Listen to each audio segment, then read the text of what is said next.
The chair would now like to address Mr. Blitzer.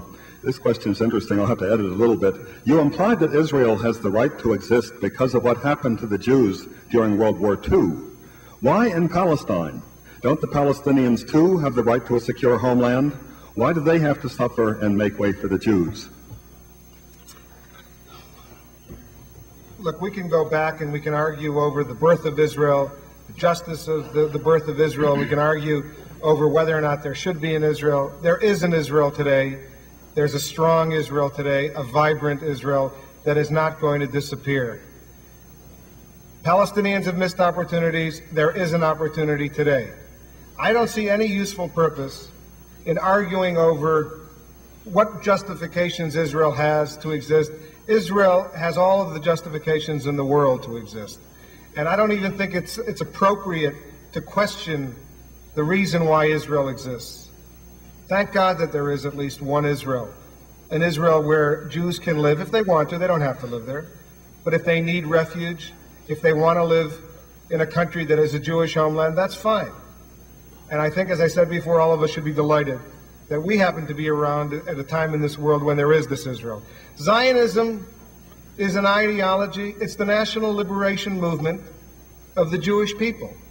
To deny Zionism, to reject Zionism, is about as racist an element as you can get. Why should all of these people, Palestinians and others, deserve a homeland if the Jews can't have a homeland? Have not the Jews suffered enough all of these years to have a homeland? Have not the Jews developed an identity, a culture, a religion? Sure, the Jews deserve a homeland. And there's an opportunity now to resolve all of these problems. It's not going to be an easy, there's no quick fix solution, but it has to involve compromise, recognition of mutual rights, but certainly, given the history of what's gone on over there, anybody who ignores the security problems facing Israel, certainly the Israelis aren't, whether they're Likud or Labor or whatever, certainly anyone who does ignore those very, very real security problems in the Middle East, a dangerous neighborhood, they're going to be doomed to destruction, and I don't think that the Jews, at this particular point in our history, are prepared to accept that. I wonder if I can comment on that. No, I'm afraid you can't comment on that. I'm sorry, because I've got a question for... I've got to keep this... Let me just add one point. Because I'll give you a chance in a minute, Mr. Finkelstein, but I'm going to give you a question to work from, because I want to make sure as many people in the audience feel honored as we can possibly manage. This writer says, the Intifada is not an isolated problem. This problem is affected by 4 wars, terrorism, and the Holocaust. Why is it not relevant, in your opinion, for Israel to be secure? Well, that nicely brings me back to the former question. I'll answer.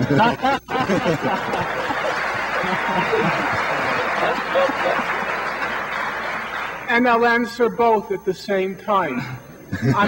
I suppose it wasn't missed on anyone in the audience that Mr. Blitzer was deploying that same familiar lawyer's tactic.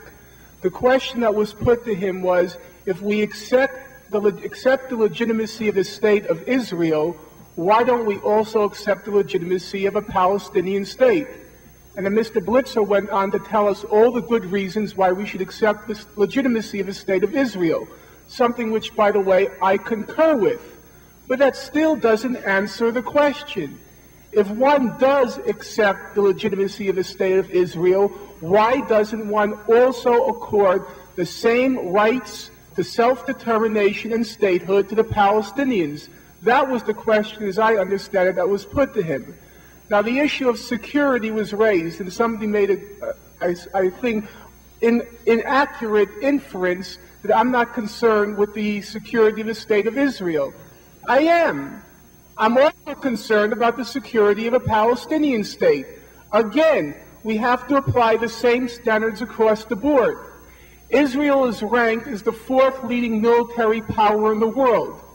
Does it have real security claims against the Palestinians? Let me quote to you former Foreign Minister of Israel, Abba Eban. He said, Israel has as much to fear from a Palestinian state as the Soviet Union does from Luxembourg. How many people here feel the Soviet Union has a real threat from Luxembourg? Furthermore, if we apply the logic of Abba Eban, the Soviet Union had more rights to occupy Afghanistan than Israel does to occupy the West Bank and Gaza, because certainly Afghanistan poses a greater security threat to the Soviet Union than Luxembourg. How many people here support the Soviet occupation of Afghanistan? Now let's look at what Amos Oz says in his most recent book, The Slopes of Lebanon. He asks to me, even though I am no great admirer of Amos Oz, he asks to me a reasonable question. What does Israel, the fourth-ranking military power in the world, have to fear from a state that would be one-fifth the size of Albania and one-half the population of Kuwait? Is that a real threat to the state of Israel, or is that simply an excuse to continue the occupation? Israel faces as much of a military threat from the Palestinian state as the United States did from Grenada. Now, surely Ronald Reagan, or perhaps Ronald Reagan, believed that Grenada posed a major security threat to the United States, exactly as George Bush 2 weeks ago again affirmed that Nicaragua poses a major national security threat to the United States. Nicaragua, which has to its credit 2 escalators and 1 elevator, poses